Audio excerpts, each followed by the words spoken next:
यह वीडियो काल्पनिक है। पिछले वाले की तरह यह भी इमेजिनेशन में देखिए। इसे कृपया करके दिल पे ना लीजिए और फिर भी ऑफेंड हो गए तो स्टार्ट से डिस्क्लेमर वापस देखिए। Thank you. Oh so hi hello guys, कैसे हैं आप लोग? आई होप आप लोग बढ़िया होंगे।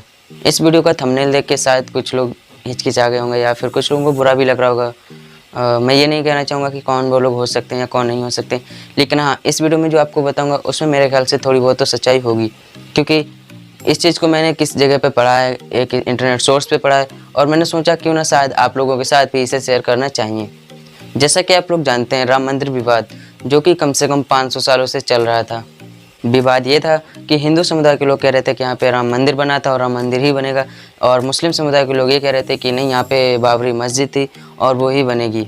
लेकिन बीजेपी सरकार के आने के बाद इसका भी फैसला हो चुका है, और फैसला आने के बाद जैसा कि आप लोग जानते हैं, 5 अगस्त को हमारे माननीय प्रधानमंत्री श्री दामोदर दास नरेंद्र मोदी जी ने राम मंदिर के जन्मभूमि का पूजन किया था, जिसके बाद जो राम मंदिर के निर्माण का कार्य है वो शुरू हो चुका है, और इसे मेरे ख्याल से 3 या 4 साल और लगेंगे इस कार्य को पूरा होने में, और 3-4 साल बाद हमारा राम मंदिर पूरा कम्प्लीटली बनकर तैयार हो जाएगा।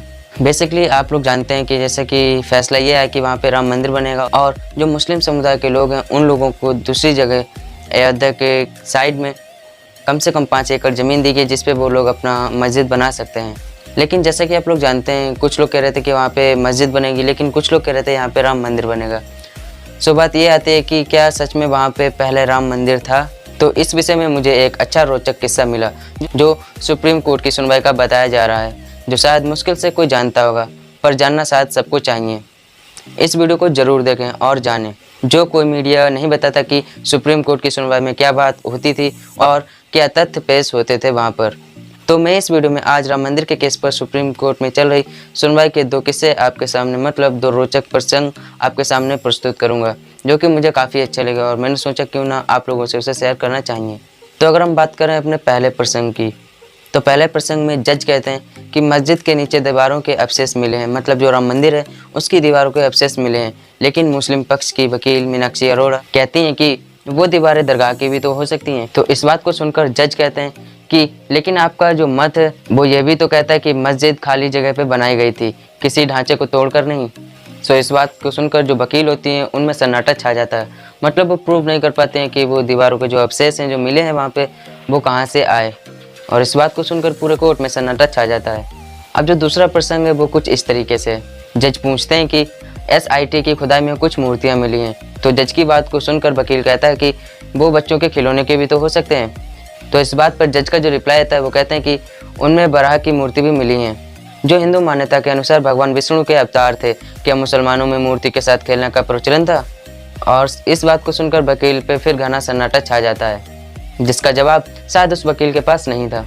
अब वेदों में तो श्री राम तो हैं ही, अयोध्या में श्री राम जन्मभूमि का भी सटीक उल्लेख है। अब मैं जो आपको बताऊंगा वो एक दृश्य है उच्च न्यायालय का, मतलब सुप्रीम कोर्ट का, जहाँ पे श्री राम जन्मभूमि के पक्ष में वादी रूप में उपस्थित है धर्म चक्रवर्ती तुलसी पीठ के संस्थापक जगत गुरु राम भद्राचार्य जी और बहुत से लोग, जो विवादित स्थल पर श्री राम जन्मभूमि होने के पक्ष में शास्त्रों से प्रमाण पर प्रमाण दिए जा रहे थे। जजों की कुर्सी पर बैठा है एक जज जो कि मुसलमान था। उसने छूटते ही चुपता सा सवाल पूछा। उसने पूछा कि आप लोग हर बात में वेदों से प्रमाण मांगते हैं, तो क्या वेदों से ही प्रमाण दे सकते हैं कि श्री राम का जन्म उस स्थल पर ही हुआ था?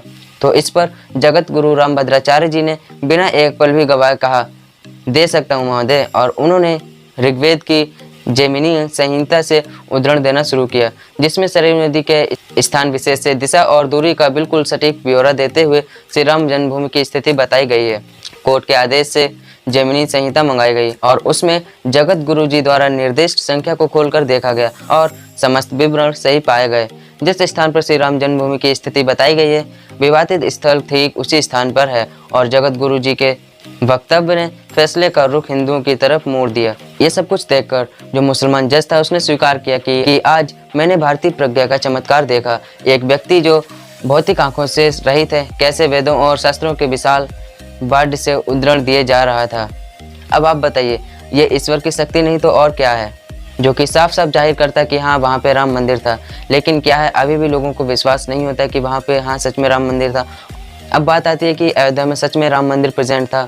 सो जैसा कि मैंने आपको यहाँ पे 2 प्रसंग बताए थे, जैसे ऐसे प्रसंग जो कि सुप्रीम कोर्ट में कहे गए थे।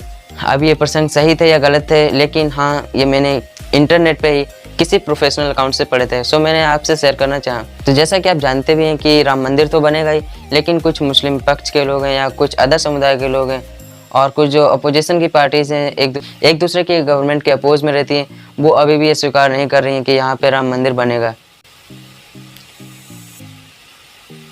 तो यार मेरी आपसे रिक्वेस्ट है, अगर आप इस वीडियो को देख रहे हैं, आप मुस्लिम समुदाय से हैं या फिर हिंदू समुदाय से या किसी भी समुदाय से हैं, तो कृपया करके भ्रष्टाचार मत फैलाएं। क्योंकि इस केस पे जब बात हुई थी तो सबने स्वीकार भी किया था कि जो भी सुप्रीम कोर्ट का फैसला आएगा उसे हम लोग स्वीकार करेंगे। अगर राम मंदिर के पक्ष में आता है तो राम मंदिर बनेगा, अगर मस्जिद के पक्ष में आता है तो वहाँ पे मस्जिद बनेगी।